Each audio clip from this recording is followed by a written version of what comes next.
கிடைச்சா நானும் வீடு கட்டி கொண்டு வாழுவேன். இதனால் உங்களுக்கு சந்தோஷம் ஏற்படுமா? தெரியவில்லை.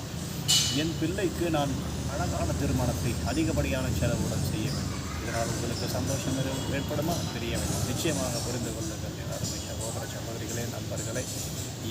யாராக இருப்பீர்கள் நீங்கள் மற்றவர்களோடு ஒப்பிட்டு நீங்கள் செலவு செய்து உங்கள் சந்தோஷத்தை எடுக்க முயன்றால் நிச்சயமாக அந்த சந்தோஷம் என்பது போலியான சந்தோஷம் என்பதை புரிந்து கொள்ளுங்கள். நிச்சயமாக புரிந்து கொள்ளுங்கள். நீங்கள் செய்ய வேண்டிய சந்தோஷம் உங்கள் மனதிலிருந்து வர வேண்டும், உங்கள் சக்தியிலிருந்து வேண்டும். என்னால் இன்றைக்கு ஒரு 10 ரூபாய் தான் செலவு செய்ய முடியும் என்றால் அந்த 10 ரூபாய் தான் செலவு செய்ய வேண்டும். அந்த 10 ரூபாய்க்கு மீறி நீங்கள் 100 ரூபாய்க்கு செலவு செய்தால் நிச்சயமாக அதன் மூலம் நீங்கள் அந்த சனத்தில் சந்தோஷம் அடைந்தாலும் நீங்கள் நிச்சயமாக பெரும் துன்பத்திற்கு உள்ளாவீர்கள் என்பதே யதார்த்தமான உண்மை.